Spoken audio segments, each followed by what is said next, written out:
کوٹ میں سموگ اور ماحولیاتی آلودگی کے تدارک سے متعلق درخواستوں پر سماعت۔ نہر کے کنارے درختوں کی کٹائی پر عدالت نے D G P H A پر شدید برہمی کا اظہار کیا۔ جسٹس شاہد کریم نے درخت کاٹنے میں ملوث افسر کی گرفتاری اور مقدمہ درج کرنے کا حکم دیتے ہوئے معاملے کی تحقیقات اور پیٹ تک تفصیلی رپورٹ طلب کر لی۔ عدالت نے صنعتی یونٹس کی آلودگی پر بھی سوالات اٹھاتے ہوئے محکمہ ماحولیات کو فزیکل انسپیکشن اور مؤثر نگرانی کی ہدایت کی۔ ناصر باغ سے متعلق معاملہ عدالت کی نگرانی میں مکمل کرنے کا حکم۔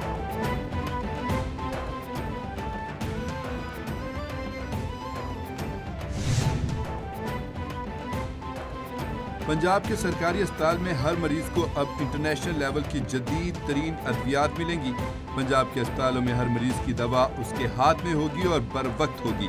وزیر اعلیٰ مریم نواز شریف کا سرکاری اسپتالوں کے لیے نئی اور جدید میڈیسن کی لسٹ مرتب کرنے اور کمیٹی بنانے کا حکم۔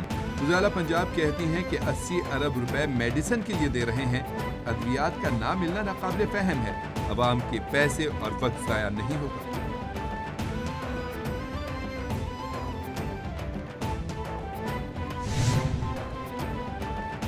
گولی پہلے ماریں گے، سوال بعد میں پوچھیں گے۔ ڈنمارک کی گرین لینڈ ایشو پر امریکہ کو دھمکی، حملہ ہوا تو مسلح افواج احکامات کا انتظار کیے بغیر فوری جواب دے گی۔ گرین لینڈ ڈنمارک کے اندر ایک خود مختار علاقہ ہے۔ 7 یورپی ممالک بھی اپنے مشترکہ بیان میں گرین لینڈ معاملے پر امریکہ کی مخالفت کر چکے۔ امریکی نائب صدر جے ڈی وینس نے گرین لینڈ کے معاملے پر یورپی رہنماؤں کو خبردار کرتے ہوئے کہا کہ اگر یورپ نے گرین لینڈ کی سیکیورٹی کو سنجیدہ نہ لیا تو امریکہ کارروائی کر سکتا ہے۔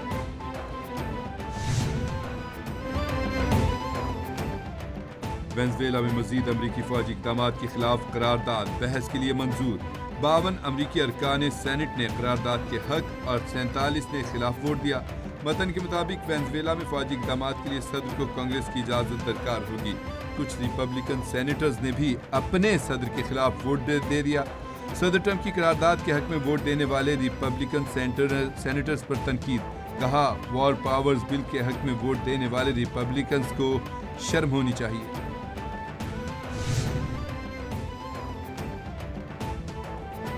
ایران میں مہنگائی اور کرنسی کی قدر میں کمی کے خلاف مظاہرے جاری۔ غیر ملکی میڈیا کے مطابق احتجاج 27 صوبوں تک پھیل چکا ہے۔ اب تک 45 افراد ہلاک ہو چکے ہیں۔ مظاہرین نے مختلف شہروں میں ٹائر جلا کر سڑکیں بند کی۔ ایرانی میڈیا کے مطابق ہتھیاروں سے لیس افراد کا پولیس پر پتھراؤ اور فائرنگ۔ صورتحال پر قابو پانے کے لیے سیکیورٹی فورسز کی اضافی نفری تعینات کر دی گئی۔ ملک بھر میں انٹرنیٹ سروس بھی معطل کر دی گئی۔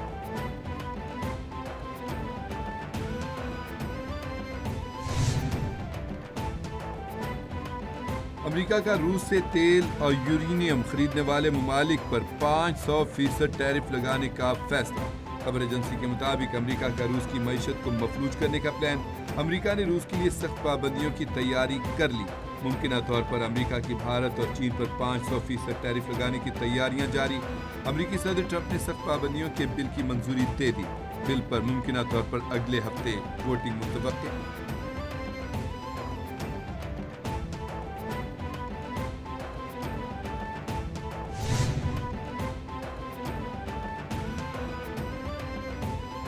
پی ٹی آئی نے 11 جنوری کو مزار قائد کراچی سے ملحق باغ جناح گراؤنڈ میں جلسے کا اعلان کر دیا۔ صدر P T I Sindh Haleem Adil Sheikh نے پارٹی رہنماؤں کے ہمراہ جلسہ گاہ کا دورہ کیا۔ بتایا کہ اتوار کی شام 5 بجے تاریخی جلسہ ہوگا جس سے وزیر اعلیٰ سہیل آفریدی خطاب کریں گے۔ حلیم عادل شیخ کے مطابق ٹی وی نیوز کے ذریعے اجازت ملنے کی اطلاع ملی، جبکہ ناصر شاہ نے یقین دہانی کرائی ہے کہ کوئی رکاوٹ نہیں ڈالی جائے گی۔ ان کا کہنا ہے کہ کراچی کا یہ جلسہ عوام کی بھرپور شرکت سے پی ٹی آئی کی مقبولیت ثابت کرے گا۔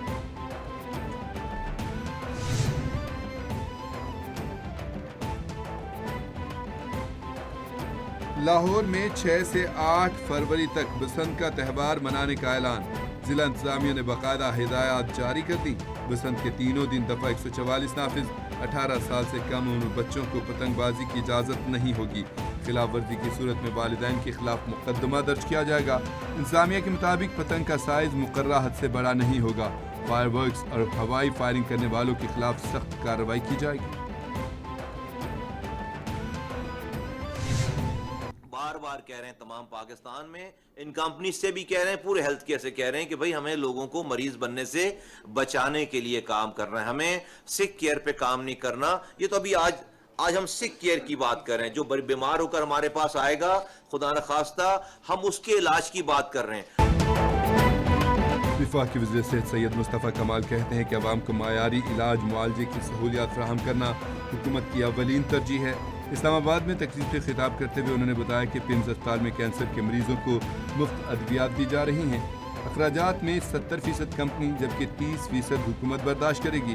ان کا مزید کہنا تھا کہ وزیر اعظم عوام کی صحت کے حوالے سے سنجیدہ اور فکر مند ہیں.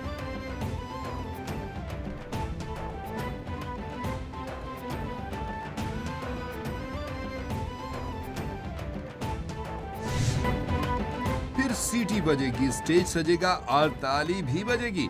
پاکستان سپر لیگ کے سیزن 11 کے لیے 2 نئی ٹیموں کی نیلامی کر دی گئی.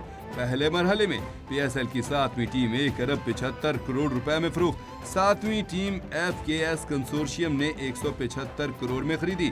نام حیدرآباد ہوگا. دوسرے مرحلے میں پی ایس ایل کی 8ویں ٹیم 185 کروڑ روپے میں بکی. اوزی ڈویلپر کنسورشیم نے 8ویں ٹیم کے لیے سیال کوٹ کا نام منتخب کر لیا.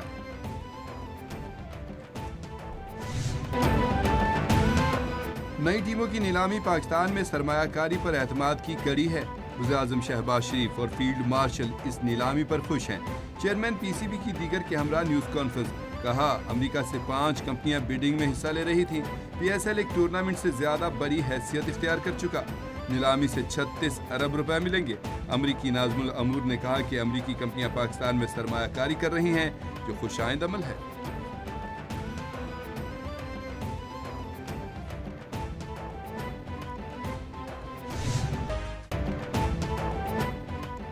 بنگلہ دیش کا آئی سی سی کو جوابی خط. T20 ورلڈ کپ کے لیے ٹیم بھارت بھیجنے سے پھر انکار.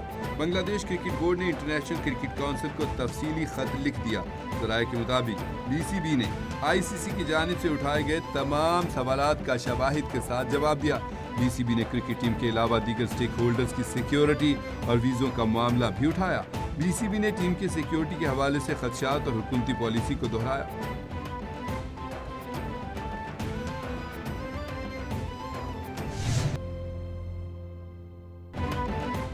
ملک کے میدانی علاقوں میں شدید دھند, پہاڑوں میں یکبستہ موسم برقرار. لاہور, کراچی اور اسلام آباد سمیت بڑے شہروں میں درجہ حرارت معمول سے کم ریکارڈ. اسلام آباد اور گردونواح میں موسم سرد اور خشک رہے گا.